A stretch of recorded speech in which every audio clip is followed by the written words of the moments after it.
মায়ের শরীরটা খারাপ, তাই রানাঘাটের রান্নাটা আজ আমিই করলাম। ভাবলাম তোমাদের সাথেও রেসিপিটা শেয়ার করি। সর্ষের তেল গরম করে তাতে আলু নুন হলুদ দিয়ে ভাজতে বসিয়ে পেঁয়াজ রসুন টমেটো ধনেপাতা কাজু কাঁচা লঙ্কা জলে সিদ্ধ করে নিয়ে মিক্সিতে আগে পেস্ট করে নিলাম, সাথে 2 চামচ জিরেও দিলাম। এবার ভালো করে পেস্ট করে নিয়ে আলু ভেজে তুলে রেখে ওই তেলেই ফুলকপি নুন হলুদ দিয়ে ভালো করে ভেজে নিয়ে দিয়ে দিচ্ছি বাটা মশলাটা।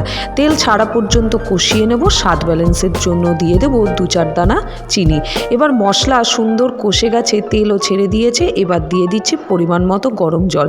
ঢেকে দেবো আলু আর ফুলকপি সেদ্ধ হওয়ার জন্য। এবার নামানোর সময় দিয়ে দেবো গরম মশলা। না, রান্না কিন্তু এখানেই শেষ হয়নি। একটা বাটিতে নামিয়ে রেখে শুকনো কড়াইতে জিরে ভালো করে ভেজে নিয়ে শুকনো খোলাতেই কিন্তু তরকারিটা আবার ফোড়ন দিলাম। মনে করে দেখো, প্রথমে কিন্তু আমি ফোড়ন দিইনি। সাবস্ক্রাইব।